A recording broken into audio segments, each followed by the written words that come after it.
Today, we're going to talk about the art of amortizing effort. It sounds a little fancy, right? But what it really boils down to is this. How do you make progress without completely burning yourself out?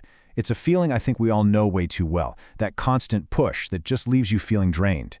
So, we're going to unpack a powerful new way to think about this. Let's get into it. All right, I want to kick things off with a question, and I want you to really think about this for a second. Is your constant quest for consistency, is it actually helping you, or is it just burning you out? You know, we hear it all the time, consistency is key. But what if that same relentless drive is the very thing that's making you resent the goals you used to be so excited about? And that brings us right to something called the consistency paradox. It's a trap, really. It's when a virtue, something we all think is great, actually starts working against us if we're not super careful with it. So here you can see the two sides of the coin, right? On the one hand, consistency is amazing. It's what builds momentum, it creates a rhythm, it keeps you pushing forward. But there's a dark side. If you go too hard for too long, it can absolutely lead to burnout. It can make you resent the goal, and you end up hating the very thing you set out to do. Okay, so the very first step, and this is probably the most important one, is just recognizing when you're going at life too hard. Just admitting it to yourself. That's the moment. That's when you have to give yourself permission to ease up on the gas pedal a little. So if going too hard is the problem, what's the solution? How do we find that balance? Well, this is the core idea we're exploring today, a completely new mental model. It's called amortizing your effort. And yeah, it's a term from the world of finance, but stick with me, because it could totally change how you think about your goals. Okay, so what does amortize even mean?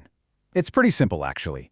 In finance, it just means you pay for something big, like a house, by making small, regular payments over a long time. You know, like a mortgage.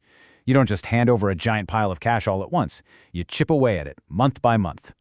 And that is the perfect metaphor for what we're talking about. So instead of trying to conquer your biggest goals with these huge, heroic, and frankly, unsustainable bursts of effort, what if you just made small, regular payments on them? A little bit of effort, consistently, for your goals and for your own well-being.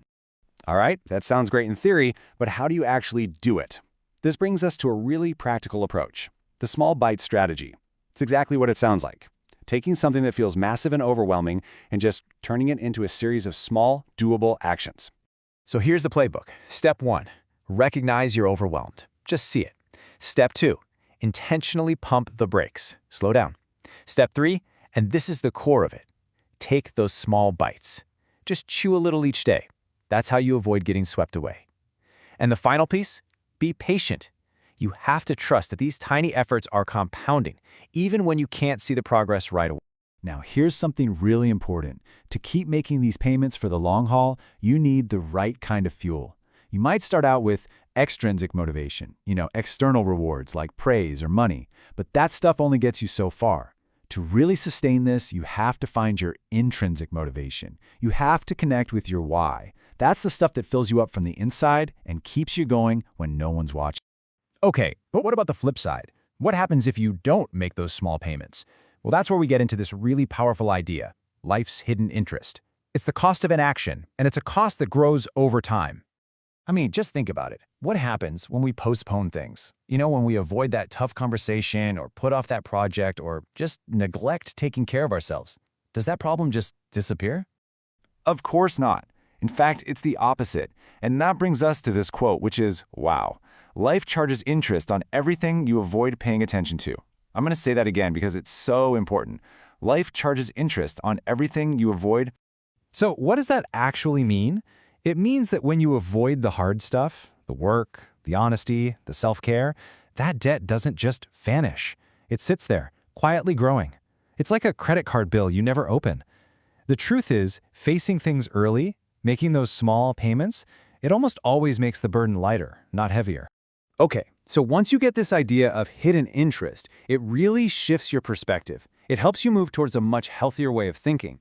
It's all about finding your own pace and choosing real progress over that crushing feeling of pressure. Look, it is so easy to feel like you're falling behind. The world feels like it's spinning faster and faster, right? You look around, you scroll through your phone, and it feels like everyone else is doing more, achieving more, and doing it faster. It's a recipe for feeling like you're just not enough. But I want you to hear this. It's simple, but it's true. Your best is always enough. Seriously, on any given day, whatever your best looks like, that's enough. So the real takeaway is all about shifting your focus. Instead of looking out, look in. Be proud of where you are. Acknowledge how far you've come from the person you used to be. Because real progress isn't measured against other people. It's measured against your former self. That's the only comparison that matters. And that's where we'll wrap up. I want to leave you with one final question to carry with you. Just for today, forget the giant to-do list. Just ask yourself this. What is one small payment you can make for your future self? One tiny thing today that will make tomorrow just a little bit better.